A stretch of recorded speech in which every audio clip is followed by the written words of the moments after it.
one should receive a bit of training. One should spend a considerable amount of time using that technology, and then it becomes a commodity for you. Hey, smart biotech scientists. We're in the middle of a discussion with Michael Sokolov. He's the co-founder and COO of DataHow, a spin-off company from ETH Zurich. And we are talking about why hybrid model is such a game changer and how you can leverage that right now in your workspace. Whether you are in a small company, whether you are working in a big company. If you haven't listened to the first part, go back and listen to the first part where we talk about the why, the potential of this technology. And now stay tuned for the second part where we're going to roll up our sleeves and going to get very tactical. And Michael is going to explain you how you can leverage hybrid modeling right now. Stay tuned. Are you juggling the complexities of your work while trying to enjoy the beauty of science? Imagine this. You're in the lab, deadlines breathing down your neck, and you're struggling to make sense of it all. It's like trying to solve a puzzle with missing pieces, right? I get it. With 15 plus years in the biotech industry, I've faced the same challenges you do. Ever wondered if there's a way out? Well, here is the kicker. You can crack the code to simplify the journey to bioprocess mastery. And that's why I want to welcome you to the Smart Biotech Scientist podcast, where we're diving headfirst into the very challenges you face. We're breaking it down, demystifying the jargon, and giving you the keys to unlock your full potential. In inspiring conversations with biotech experts, we will explore bioprocess technology and best practices, delve into the analytics and modeling, and examine the latest industry trends and innovations. Imagine insights from visionary industry leaders, a supportive community, and practical solutions at your fingertips. Stay tuned for stories that will resonate, solutions that will empower, and questions that will keep you coming back. Don't miss out on our journey to bioprocess mastery. Subscribe now on Apple Podcast or whatever platform you're listening to, and join us on this adventure. New episodes drop every week, and I promise this is where your passion for science reignites. Together, we'll conquer challenges and simplify bioprocessing. Join us and let's smarten up biotech. So before we move into a more practical, I'd say, or tactical part of our conversation, let's just zoom out and let's look at where you see this going, especially now with the AI that's just at a crazy speed. I mean, it's progressing machine learning tools. Like pretty much every day we have new tools at our disposal. So where do you see this going towards in 5 or 10 or 15 years down the road? Well, I think here we need to understand that although AI is taking an omnipresent occupation everywhere, we are in pharma. It's a conservative industry and everything is taking longer. But as soon as this technology is used, it's embraced for a long time. You are also someone who knows multivariate analysis very well, and that's a technology which has been developed many decades ago and has prevailed as the status quo technology in the last 30 or 40 years in pharma. Now we're seeing hybrid modeling, machine learning is taking over, that become the new directions to go. So I hope that first of all, these technologies will become a new commodity, and then very likely these will establish themselves for a certain amount of decades, let's say, and thereafter these will grow with the additional machine learning power out there. It's very, very important to understand that unlike other industries where you have a daily access to new data, I mean, if we talk about social networks where on a daily basis terabytes of data are created and therefore give a huge basis for the data analysis community to find interesting information and trends.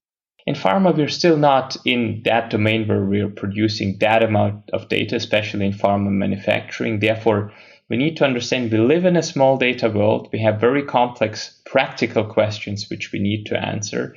And therefore, the machine learning needs to be adapted and customized towards the specific nature of problems which we're facing. And the tools which will be able to consistently provide value in that uncertain environment will be the ones which prevail for a long time.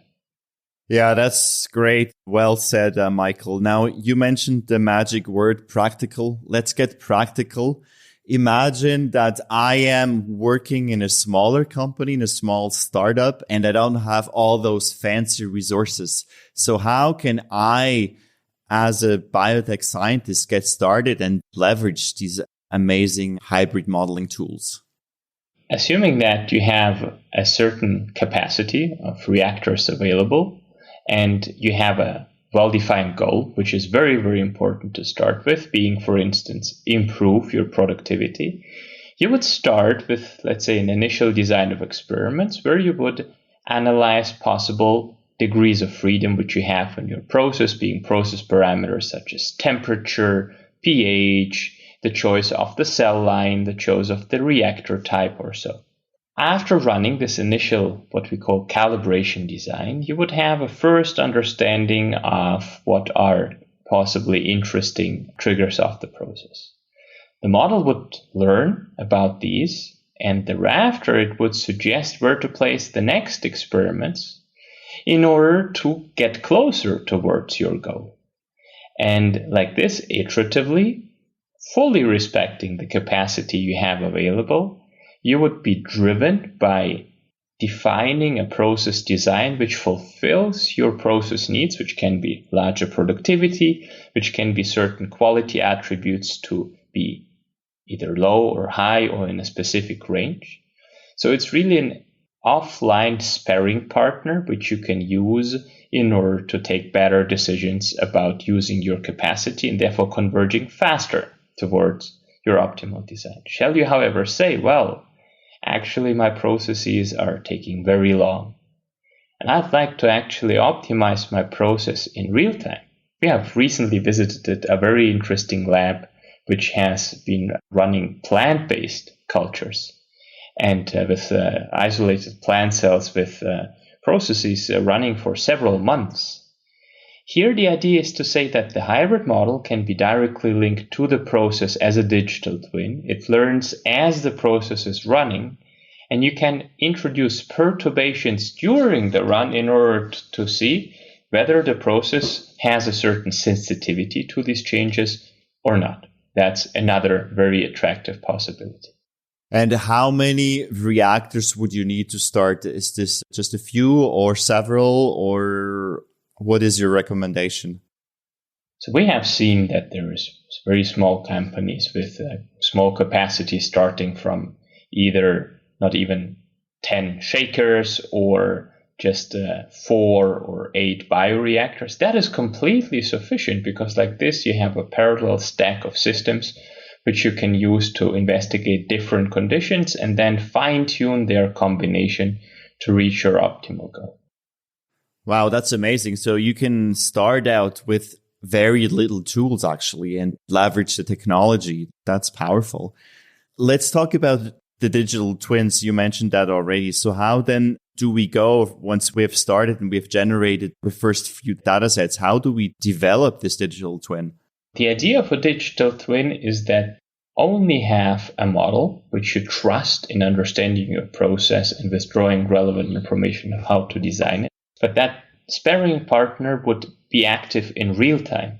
That means you connect it in two directions. First of all, it fetches the data in real time from your IT environment or from the reactors directly. It processes them. It withdraws an important decision of how to operate the process. And instead of only displaying it on the screen, it feeds it back directly as a control loop into the system, allowing you to have less manual operations and a more adaptive nature, as in real time you're actually able to always link the running system towards the learning model and back towards an optimally controlled system. Are there any pitfalls we should watch out for? Because obviously, if you're not so experienced, you might have the wrong data set or the experiment is not set up in the right way. Like, what are those pitfalls you've seen? So I think on the pitfall side, first of all, it's very important that you start from a goal. You need to be clear, what do I actually want to achieve? Around the goal, you then start running experiments and you start consistently, and not just once, consistently analyzing them with such a modeling. Like this, you are much more likely to withdraw relevant knowledge and accelerate your development timelines compared to just applying it to any data existing and without applying it to a goal you have defined upfront. These for me are the two most important things to start from. And very, very importantly, you should be also ambitious about what are your degrees of freedom and not saying, well, my temperature I know very well, I will not change it. I will also not change any other process parameters. I basically know exactly what to do. It's very nice to see that by going just slightly away from a set point where you might have thought it's ideal, you see important advantages which you can achieve by leveraging slight modifications around these so far known conditions. Therefore, you should be brave for analyzing change.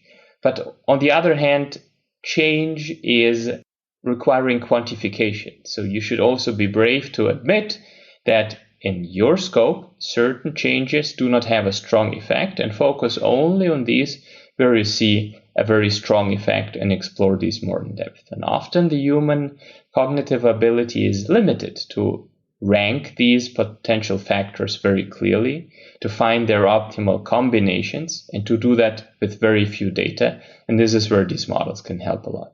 Now, we've seen so far that hybrid modeling has a lot of potential. And even if you're working in a small company, you can leverage that and you can go very far and make your whole development process seamless.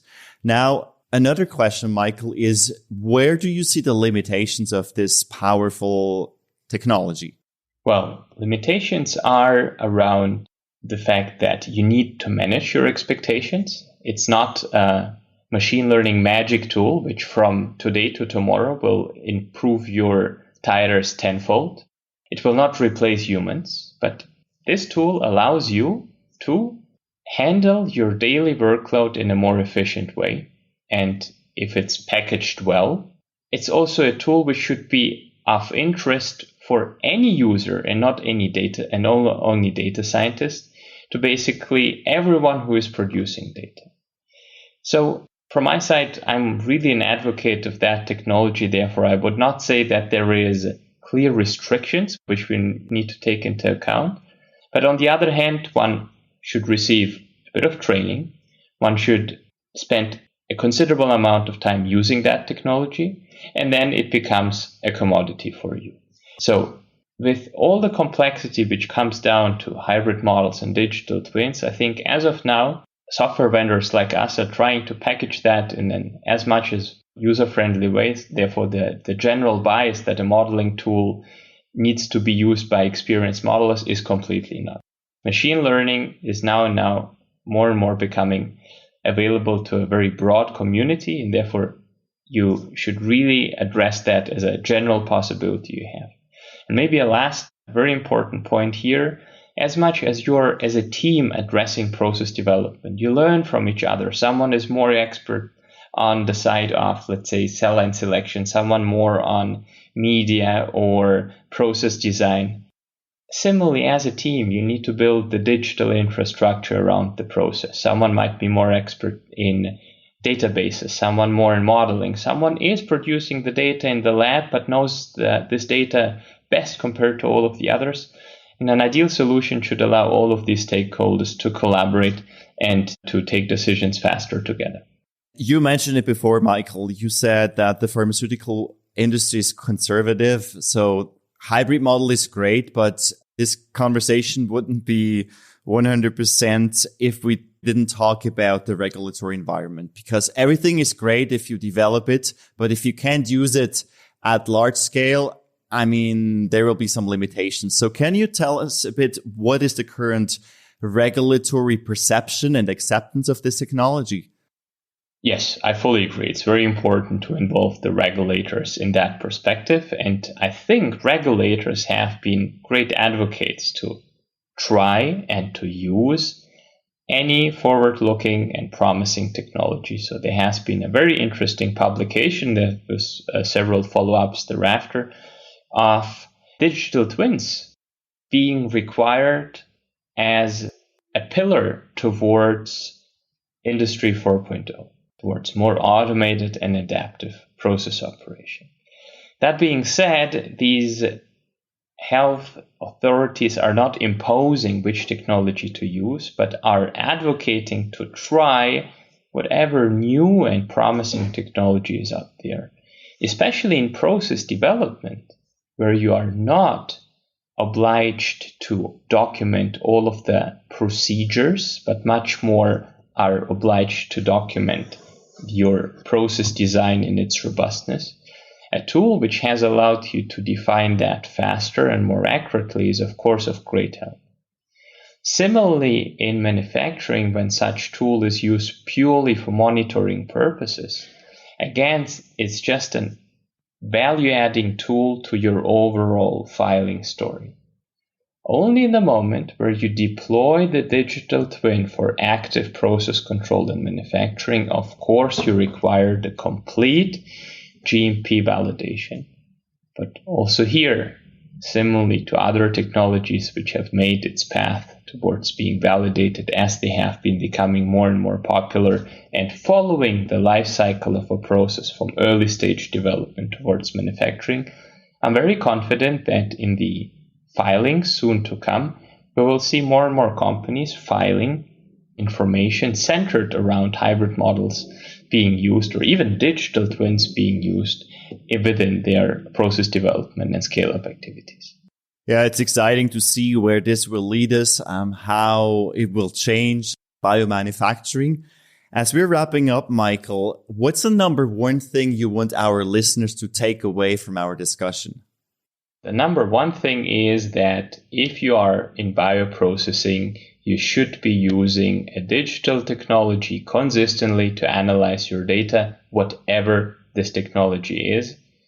This will allow you very strongly to accelerate the insights you're generating out of the data you're producing, and based on these insights to accelerate your process development or to reduce failures or human errors. Thank you so much, Michael, for sharing this great insights. Do check hybrid modeling out. And Michael, where can people connect with you? I would suggest that people can connect to us through our website, www.datahow.ch.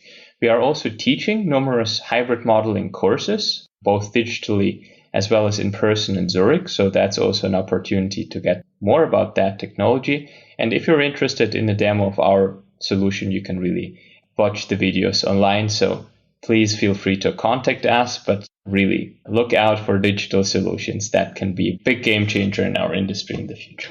Thank you so much, Michael, for being on today. You will find all the links in the show notes below.